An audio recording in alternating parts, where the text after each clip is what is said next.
यदि रउआ सेवकाई में भाग लेत हई त या फिर रउआ सेवकाई करत हई त कृपया ये बात के रउआ ध्यान से सुनी। हम बस एगो बात कहली, प्रभु जी सेवकाई खातिर जौन पैसा चाही उ रउआ हमके देई, हमार हर एक आवश्यकता के पूरा करी। मुश्किल के रउआ दूर करी, समस्या के रउआ दूर करी, हमारा प्रार्थना के रउआ जवाब देई, तब हम रउआ इच्छा के अनुसार सेवा करब। का हम ऐसे ही प्रार्थना कैली और वादा कैली सोचतड़ का ई कहली कि हमारा प्रार्थना के जवाब देई, सेवकाई के हमारी सगरी जरूरत के पूरा करी, सगरी आर्थिक परेशानी के दूर कर देई, हमारा के अपमानित होके मत देई प्रभु जी, तब हम राउर सेवा करब। का रउआ सोचत हन कि हम ऐसने प्रार्थना कैली का?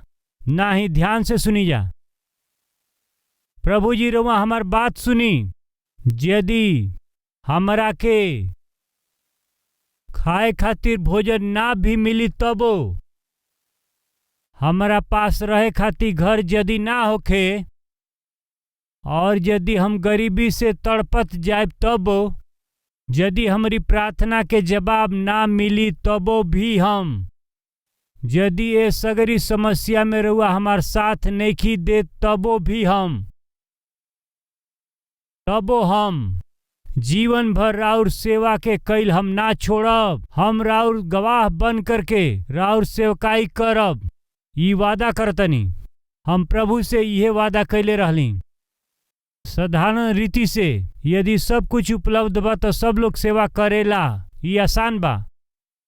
यदि हमरा प्रार्थना का कौनो भी जवाब ना मिले तबो, और चाहे हमार समस्या दूर भी ना होखे, और चाहे हमरा के रोवे के भी पड़े, और चाहे हम भूखा भी काहे न रही, हम रउआ से वादा करतनी प्रभु कि हम जीवन भर राउर सेवकाई करब, रउआ खातिर जीवन बिताइब।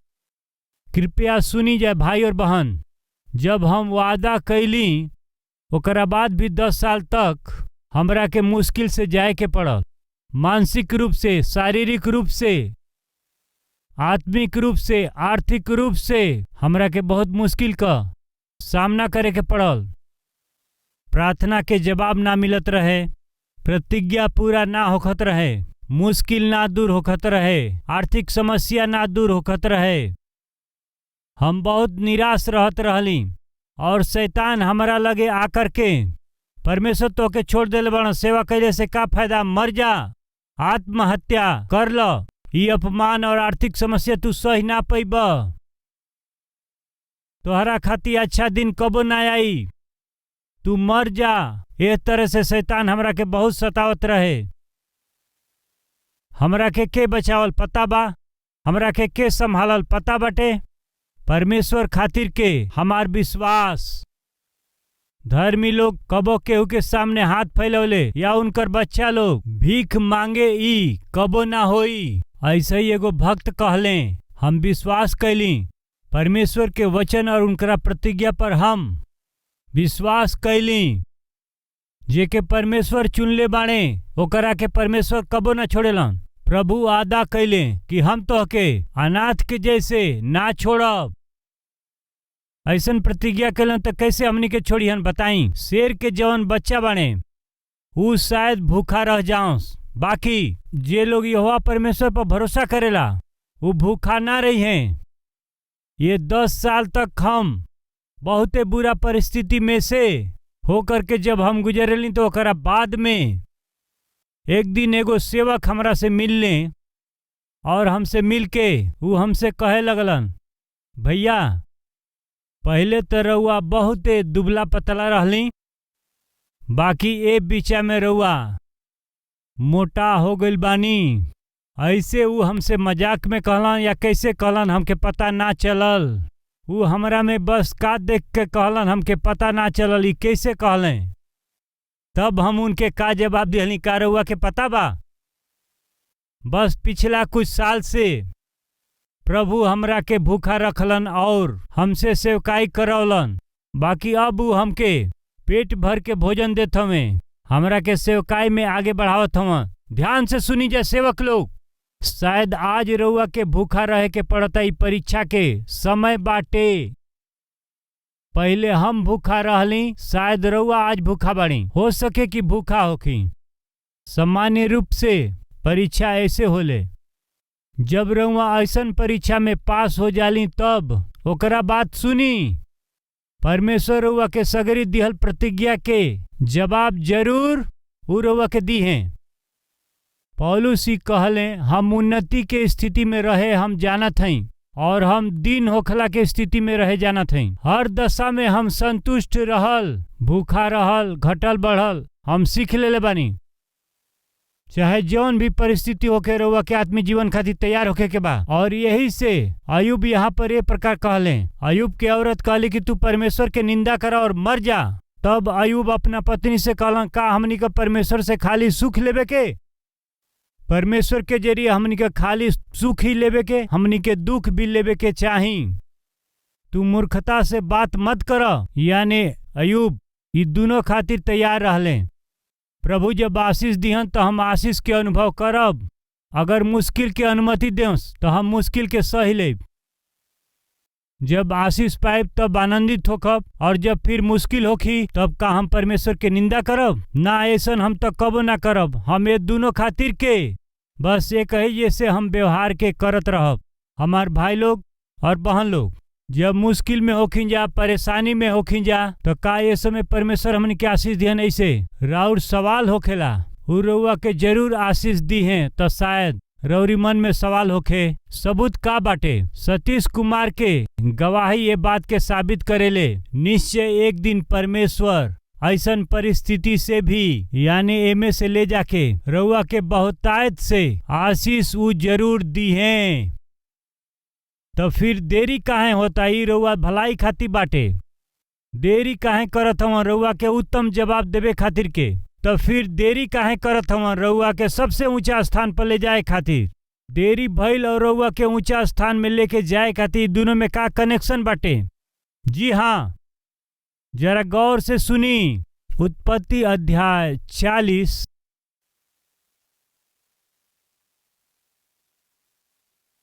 वचन 12।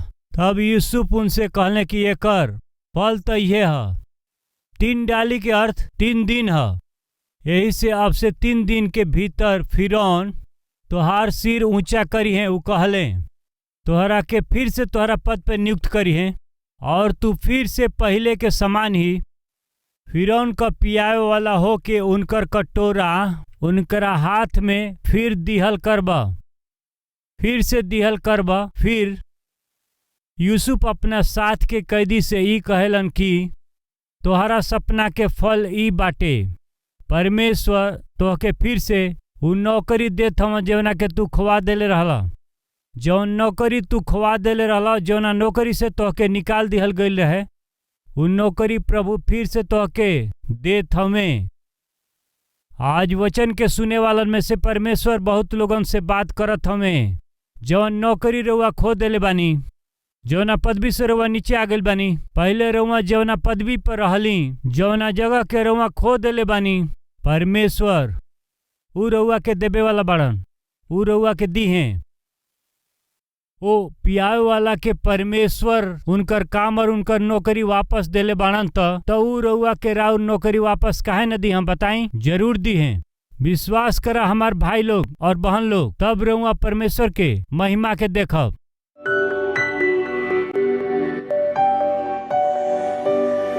महापवित्र सर्वशक्तिमान पिता, सबसे बात करे खातिर रउआ के धन्यवाद। प्रभु जी, रउआ कब हमनी के जीवन में हमन के आत्मिकता के परीक्षा ले हमनी के नहीं मालूम। एमा हमनी का असफल ना होके जा मदद करी।